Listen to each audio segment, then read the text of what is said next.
Movie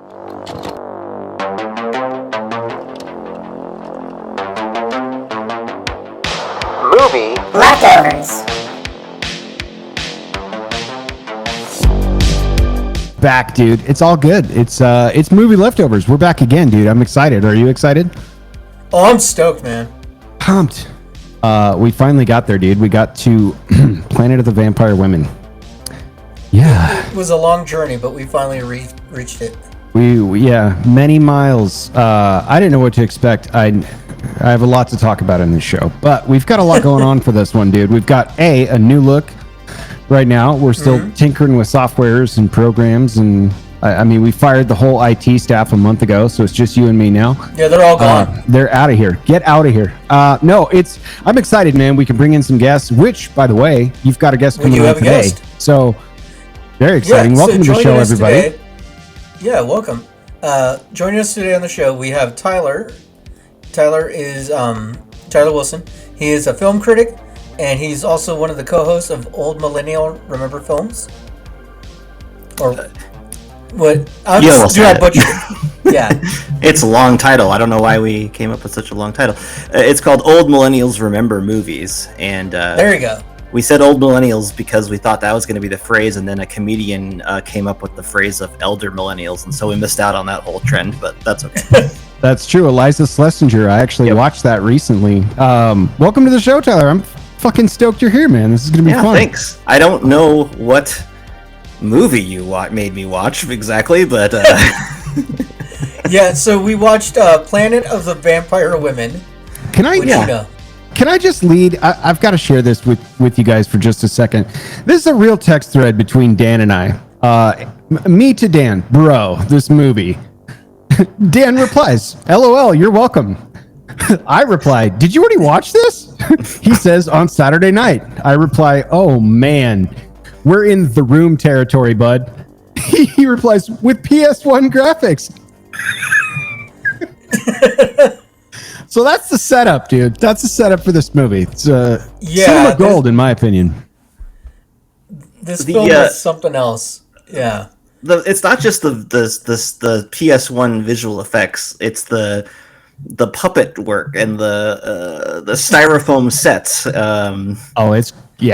The entire cast made out of porn stars, as what I could figure. Yeah. They clearly raided some like Spirit Halloween store like the day after Halloween. Yeah, we'll get into that a little bit more on my thoughts during the take piece of this, but it felt like they just raided whoever was not working in the San Fernando Valley that day and said, "Hey, do you have a few minutes to shoot?" So, like, just to set it up a little bit.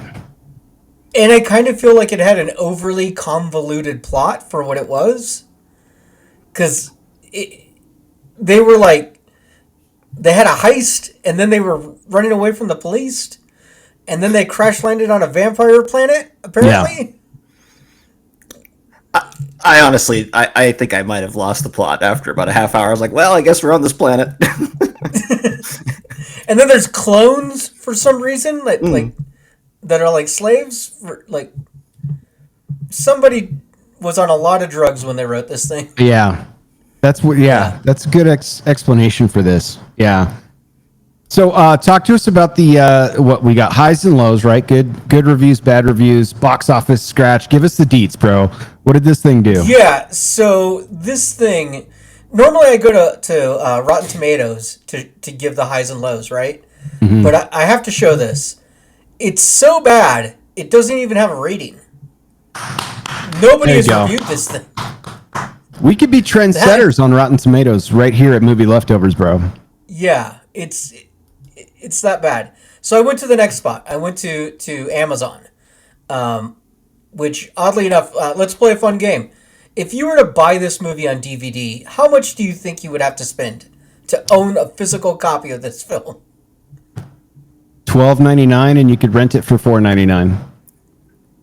I would think that it's some ridiculously high number for the DVD, and then on eBay it's like $4, rent $3. Okay, so renting it is about $5, $4.99. The DVD is $79.35. Yeah, exactly. Yeah. Yeah. To get it used is $58.93. Oh, Yeah, it's like a $3 movie bundle with a $99 shipping and handling fee or something. Probably. It's unreal. there's like 10 copies of it, right? And Right. that's why it's a scarcity issue. And they were handed out to everyone who worked on it. Yeah. It's all burned copies with like Sharpie just written on it. Just his Absolutely. Memorex on the disc. Yeah. No Yeah. Blu-ray. I'm gonna put that out there. Oh, for sure, no Blu-ray. And so we like to read, Tyler, so you know, we like to read one of the worst reviews for this thing and one of the top reviews, and that way people can gauge for themselves. So a 1-star review from Chief Mac says, if you're a horror fan who enjoys a good movie, pass this one by. It's about half a star above Attack of the Killer Tomatoes, if I'm being generous. So, yeah. Yeah. Mac did not like it. But then, on the opposite end, we have Harum Grant, who gives it 5 stars and says, okay, so it's a campy B movie, and you're not going to be impressed with realism on the set, but there's definitely less distracting movies out there, and the CGI, wow. I think that was the director of the movie. Probably. Yeah, that's the only person that would, and Yeah, even give it such even high he would have to marks. be like, it's not great. I don't think they were shooting for great. No. Yeah, it was a pretty rough watch there. But do you have any other impressions about the film you wanted to talk about, Tyler? I mean, you're a film critic, so you like this is like The Departed, right? It was not on my radar until you shared the title with me. I was very excited at first because I saw the title, and then it became apparent very early on that okay, well, I was wondering if it was a movie, you made like you and like 4 or 5 other people made it somehow and were just like punking me. But no, I mean, I think I don't know. My impression was it was like. It was like at one point maybe a softcore porn, and then they just kind of like split the difference and decided to not do that because there's just like a lot of random nudity, and it's like a bullet will fly by and then a shirt will come off, and you're just like, whoa, how does that work? So that was the part that I found just odd because I don't know what it was, if it was intended to kind of be that or. Because the sets like the alien monsters and that all read to me as very Pornhub. So I don't know. Yeah, it's just. I had the exact same thought, Dan did. This was like, okay, let's focus on 1 or 2 things. This movie has aliens, pirates, a heist, physical violence, tons of female nudity, all things I'm a huge fan of, and yet I didn't like this movie. At all. It's not new. I mean, it's not. Yeah, and this is kind of this goes back to the lost art of nudity in film. Like we don't. Right. Nothing is sexy. It's just it's gratuitous. Shirts coming off. It's not anything that's like relevant or it's not gonna get your motors running. You know what I mean? No, not at all. It's not additive in the least. It was gratuitous, and I was like, am I watching a soft? I mean, the opening scene, and you're like, what did you send me to watch, dude? So I had never seen this movie. I just saw the title somewhere, and I was like, okay, we need to watch this. This will be perfect for the show. And train wreck. Absolute train wreck. We're going to talk about it, but I think premise-wise, I mean, there's a lot of opportunity here. So, I thought so too, and I can't wait to get to our pitches. So why don't we take a quick break? Sure. And we'll come back and we'll do our pitches, what we would do if we were given the keys to the Planet of the Vampire Women franchise. We'll be right back. Perfect. Okay. All right, we're back. So welcome back to Movie Leftovers. Let's go over pitches. Tyler, do you want to go first with what you would do with the franchise if? Yeah, so I poured over this a little bit more than I probably should have because, I'm recently have gone back to school, and so I should be focusing on other things, and yet I kept changing my mind about what I wanted to do. because I really for a while wanted to go down like an animation, like kind of a kids reboot version of this as like a series. Oh, okay. And kind of like soften up some of the elements, but then like make it kind of like a horror tinged adventure kids series. And then I changed my mind because Netflix is laying off people left and right. HBO is dumping their animation departments. There's just like, where is this going to live? I'm looking for success. I want this to be a successful project. So I've pivoted. I've gone to more of a feature reboot scenario, higher budget, and basically, the core bits of it I want to keep. I think that there should be a ragtag team of people who they rob banks, galactic banks. They successfully pull off this heist, and then as a very classic case of just like things going wrong after they've seemingly gotten away with it, they crash land on this planet. And here's the thing I would really kind of change and alter would be, it's not just a planet of vampire activity. I think it's going to be, I definitely want it to be like a supernatural element to it that's not necessarily explained, but it's not, you have an element where you have people who have some kind of a small part of their personality trait or something that's part of their character that tends to spur off or like mutate or so on this planet. So, I was thinking that the captain would still be someone that would kind of get turned into a vampire, but then also like with the character in the movie, the current version, that is changes her clothes instantaneously. Yeah. So she's the specialist that has like a quick change kind of thing. And I wanted that character to kind of be like, okay, maybe this is like the master disguise of the crew, but on this planet, like, she begins to develop like horrific, like morphing abilities that kind of become like this body horror element. And then with the man, my favorite character in the current version, the man he doesn't want to say that he's a robot, that he's a man. This is a guy who, has some mechanical parts, some bionic, some technology in him. And then because he's on this planet with unique forces, he's losing his body to machinery in a way that is grotesque and crazy. But yeah, the driving thing would still be this captain who, and I have casting ideas too, but we can. Let's go. No, we want to hear this. Yeah. So, the captain is basically, the first one that goes, and then it's kind of the rest of this crew that has to, deal with it. I probably won't have the random nudity unless it's organic and like there's an actual love scene. But and I'm not against that. But for the most part, I kind of want to. I was thinking. It kept bringing me back to like Annihilation, a movie from a few years back. Of like they go into that strange kind of bubble area, and then like things start kind of morphing around them. And so, I want to be careful not to like drive too far into that territory, obviously, because that's a very good movie. But that was kind of where I thought. But really, like supernatural elements.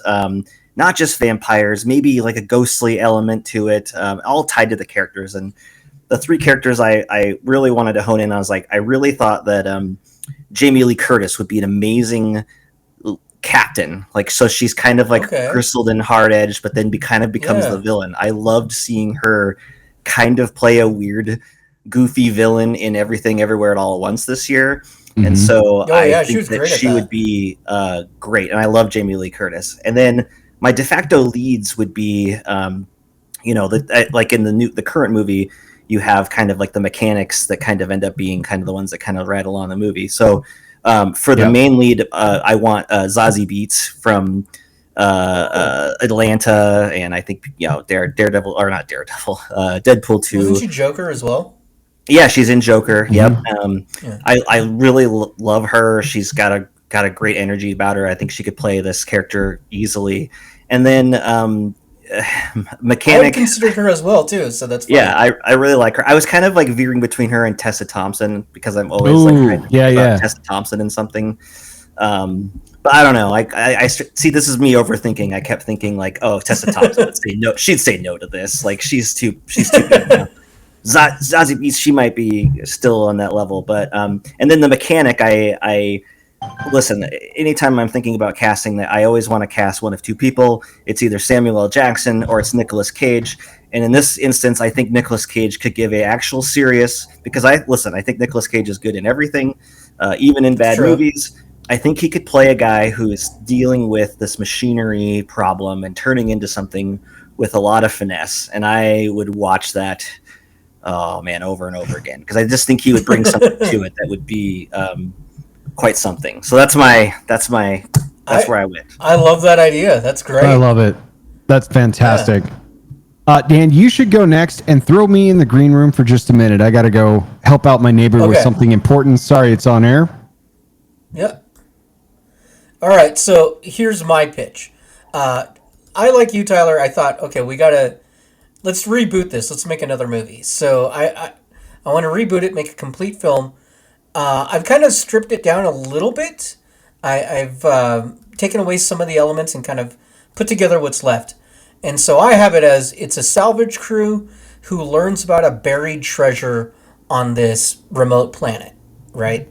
So they're not heist guys. They're just there to go pick up this lost treasure. And allegedly the treasure is cursed by space pirates, which they don't believe in. And when they end up on the planet, just like in the original, bad things start happening. People start turning into vampires. Nobody can explain what's going on, and so eventually, it is the captain, like in the original, becomes the bad person. The antagonist, and your protagonist. I kept it as the pilot, still being my main character. So for my leader of the pirates, I picked just like you. I like that everything everywhere all at once. So I picked Michelle Yeoh. Oh, yeah. Great. Yeah. I figured, she's so good in everything. True. And then for the leader of the salvage crew, I thought, okay, who are you going to pick for that? I wanted somebody who was funny, but also somebody who could be tough and believable and convincing, and somebody who has space experience. So I picked Karen Gillan. Okay, yeah. Yeah. That's a good lead. You could definitely use her in a lot of different ways. Oh, for sure. And then for like the robot guy, right? Because I do like that aspect of him. I do like that he's there and he's changing his whole life around and all that. I decided to go with Pedro Pascal. Oh yeah. Just why not? I'm sure he'll say no, but I love him. I think that's amazing. He almost, speaking of Nicolas Cage, he almost steals the unbearable weight of massive talent away from Nicolas Cage this last year. So I mean, that's true.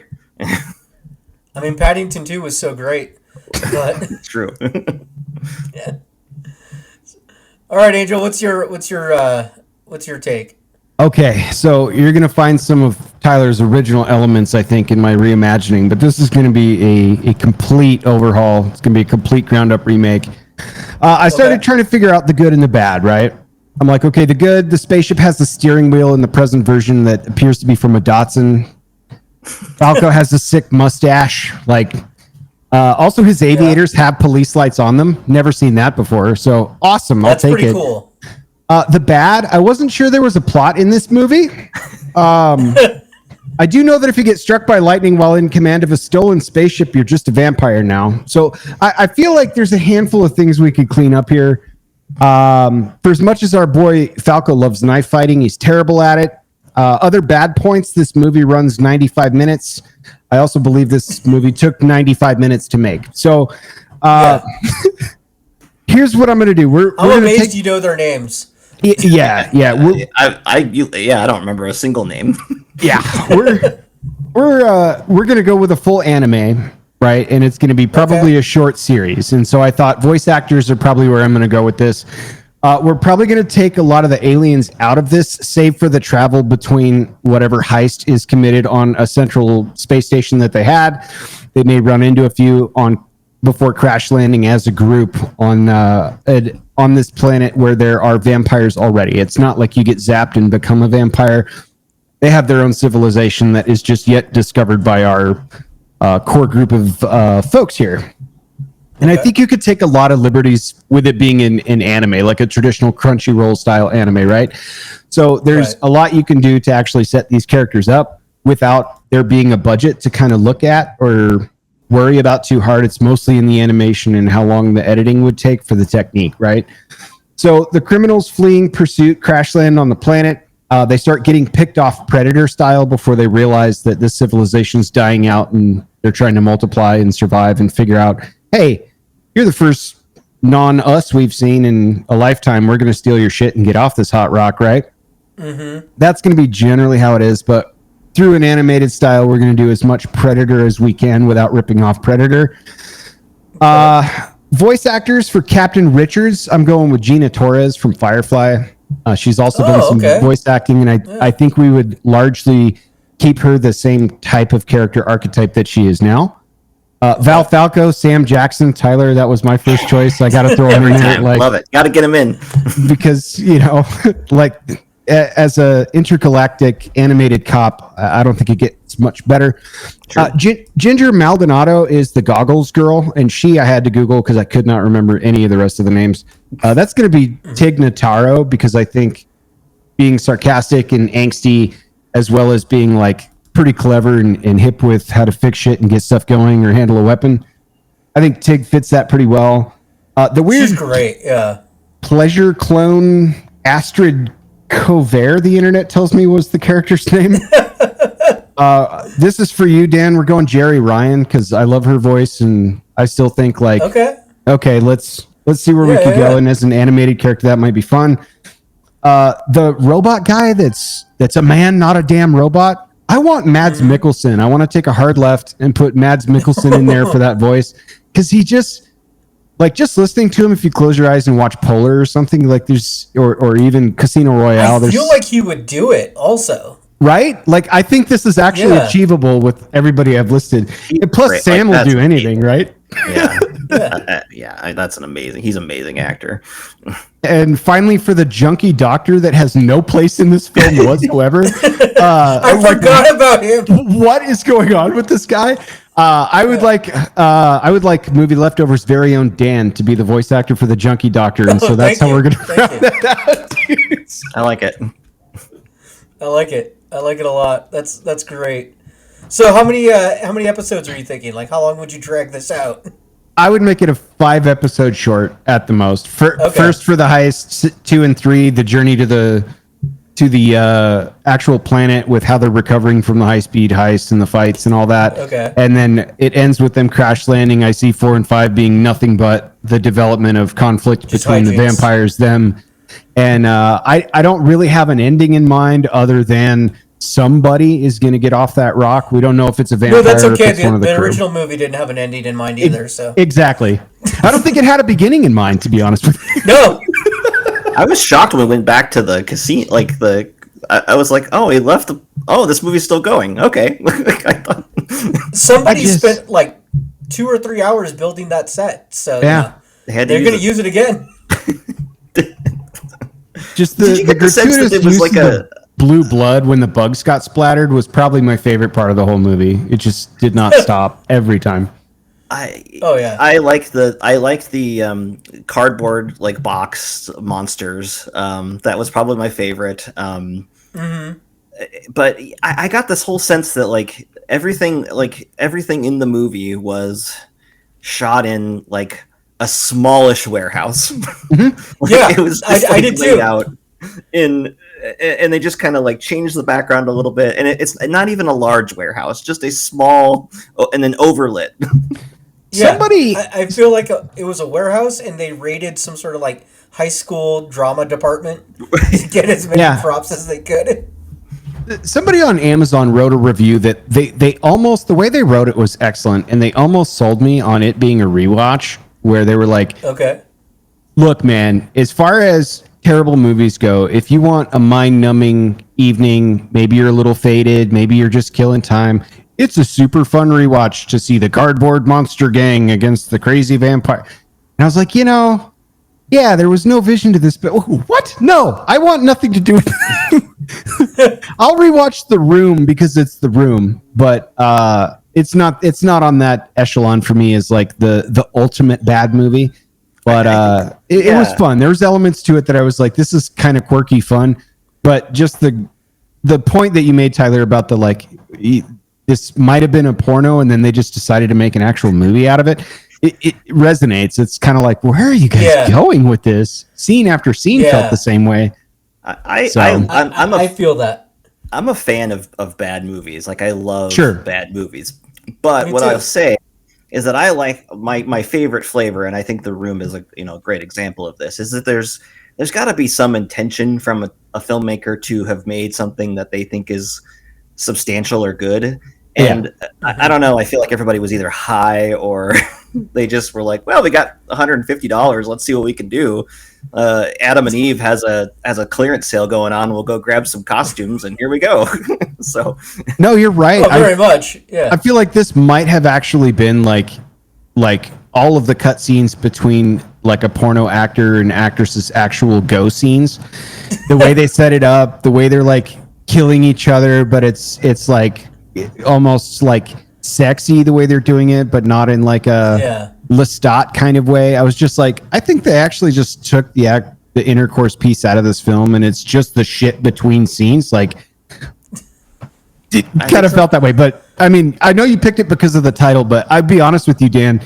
This was a hell of a lot of fun to sit there and just cringe at and make notes on. So, like, for what it's worth, I had a good time. Fun. It made this. I think we have 3 pretty good pitches. Honestly, I would watch all 3 of those. So awesome.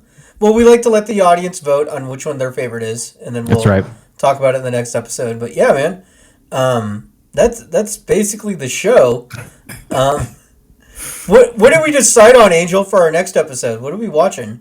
We talked about high budget, like action, just postage stamp film. I think like the new movie The Gray Man on Netflix probably fits that bill. Okay. They spent, would you say, $250 million making it? And so $250 million. Yeah. Like it'll be awfully fun to kind of pick that apart, and it's a newer film too. So I think everyone here that has Netflix as a streamer can watch along with us and check into next week's episode.